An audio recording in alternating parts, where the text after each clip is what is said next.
Have you ever poured your entire soul into someone, given them your heart, your trust, your everything, only to find out it was all built on a foundation of lies? Today, we're diving into a story that's a little different. It's not about screaming matches or dramatic showdowns. It's about the deafening silence of betrayal and the quiet strength it takes to walk away.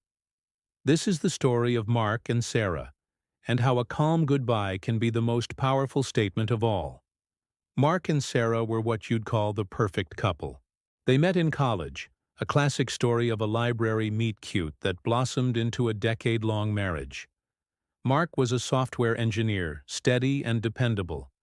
Sarah was a vibrant art gallery curator, full of life and passion.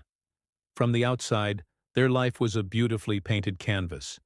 A cozy suburban home, two happy kids, and a golden retriever named Buddy. Mark adored Sarah. To him, she was the sun, and his world happily revolved around her. He supported her career, celebrated her successes, and never once doubted the love she professed for him. He was the kind of husband who'd bring her coffee in bed every morning and leave little notes in her lunch bag. He gave her his whole heart, without reservation. But lately, something had shifted. It was subtle at first, like a tiny crack in a porcelain vase. Sarah started working late more often. "Big exhibition coming up," she'd say, waving it off with a tired smile. Then came the hushed phone calls she'd take in the other room, the way she'd angle her phone away from him when a text came through. Mark noticed, but he pushed the doubts away. Trust was the bedrock of their marriage, he told himself. He was just being paranoid. He loved her, and love meant trusting, even when it felt a little scary. The cracks, however, started to widen. There were unexplained receipts for dinners for two at fancy restaurants he'd never been to. A new, expensive perfume he hadn't bought her. Friends would mention seeing her in parts of town she had no reason to be in. Each little thing was a tiny cut, but Mark kept patching himself up, determined to believe in the woman he married. He didn't want to confront her without concrete proof. He didn't want to shatter the beautiful picture of their life based on suspicion alone. He was a man who needed facts, not just feelings. And he was about to get them. The final, undeniable proof came not from a private investigator or a dramatic confrontation, but from the cloud. Mark was trying to back up family photos from his phone to their shared account when he stumbled upon a folder he didn't recognize. It was synced from Sarah's phone, labeled simply "Us." His heart hammered against his ribs as he clicked on it. The photos that loaded onto the screen stole the air from his lungs. It was Sarah, looking happier than he'd seen her in months, wrapped in the arms of another man. There were pictures of them at candlelit dinners, on weekend trips to the coast, kissing under a sunset that Mark now realized she had experienced without him. The lie wasn't just a single act. It was a whole other life she was living, a life built in the shadows of their own. For a long moment, Mark just sat there staring at the screen. There was no rage, no volcanic eruption of anger, just a profound, hollow emptiness. It was the feeling of standing in the rubble of what was once your home. Every memory, every shared laugh, every "I love you" was now tainted, rewritten by this devastating discovery. He scrolled through the photos, a detached observer of his own life's destruction. He saw the dates. The affair had been going on for over a year of lies, a year of stolen moments, a year while he was at home, making dinner for the kids, and waiting for his wife to come back from her late night at the gallery. The pain was immense, but it was a cold, sharp pain, not a hot, fiery one. It was the pain of finality. He didn't delete the photos. He didn't smash the computer. He simply closed the laptop, walked into the kitchen, and started making dinner just like any other Tuesday. The methodical chopping of vegetables, the sizzle of the pan, it was all strangely calming. He was a man on autopilot, his mind processing the unthinkable while his body went through the familiar motions of family life. He knew what he had to do. There would be no accusations, no begging for explanations, no desperate pleas to fix what was now so irrevocably broken. The proof was there. The verdict was in. The only thing left was the sentencing, and he would deliver it with the quiet dignity she had denied him. When Sarah walked in an hour later, she found the scene deceptively normal. The kids were setting the table. The smell of roasted chicken filled the air, and Mark was standing at the counter, calmly drying a dish. "Hey, hun, rough day?" she asked, dropping her keys and leaning in for a kiss. Mark turned his head slightly and her lips met his cheek.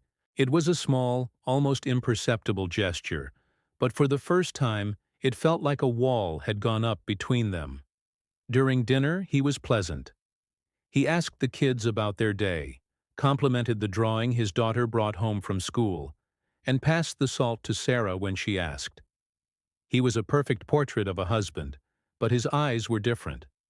The warmth, the adoration she was so used to seeing, was gone. In its place was a placid, unreadable calm that unsettled her more than any fight could have. After the kids were in bed, Sarah found Mark in the living room packing a small suitcase. Not for her, but for him. "What are you doing?" she asked, a nervous laugh in her voice. "Going on a trip?" Mark didn't look up from the neatly folded shirts. "Something like that," he said, his voice even. "Sarah," he began, finally straightening up and looking at her. He looked directly into her eyes, and she saw the complete absence of emotion. It was terrifying. "I saw the pictures, in the cloud drive, the folder called Us." The color drained from Sarah's face. The floor seemed to drop out from under her. She opened her mouth to speak, to deny, to explain, to lie. But the words wouldn't come. His calmness disarmed her. She had rehearsed 100 scenarios for this moment in her head, all of them involving shouting and tears. She was prepared for his anger, but she was completely unprepared for his silence. "Mark, I can explain," she stammered, the well-rehearsed lines now sounding hollow and pathetic even to her own ears. "No," he said, and the single word was as final as a gavel strike. "You don't have to. I understand perfectly." He zipped the suitcase closed and placed it by the door. He walked over to the bookshelf and took down a framed photo of their wedding day. He looked at it for a moment, then gently placed it face down on the table. "I loved you, Sarah," he said, his voice quiet but carrying the weight of 1,000 unspoken goodbyes. "I gave you the best of me. I gave you my trust, and you used it to build a life with someone else. There's nothing to explain. There's nothing to fix." He walked to the door, picking up his suitcase. Sarah finally found her voice, a desperate sob breaking through. "Wait, Mark, please, don't just leave. Yell at me. Scream at me, say something." He paused at the door and turned back to her, and for the first time, she saw a flicker of something in his eyes. It wasn't anger. It was pity. "Why would I yell, Sarah?" he asked softly. "I'm not angry. I'm just done. The man who would have yelled for you, who would have fought for you, he's gone. You broke him. All that's left is the man who is choosing to respect himself." He gave a small, sad smile. "Goodbye, Sarah," and then he walked out the door, closing it gently behind him. He didn't slam it. He didn't look back. The quiet click of the latch was the loudest sound Sarah had ever heard. It was the sound of her world ending, not with a bang, but with a whisper. In that moment, Sarah realized the true extent of what she had lost. His rage would have meant he still cared. His tears would have meant he was still fighting for them. But his calm, his quiet, dignified exit, that meant he was truly, completely gone. He had already mourned the end of their marriage in the silence of his own heart, and this was just the final quiet step of moving on. He didn't need to raise his voice to be heard. His calm goodbye said it all. It said, "You are no longer worth my energy. You are no longer worth my anger. You are no longer a part of my story." And that was a far more devastating verdict than any shouting match could ever be.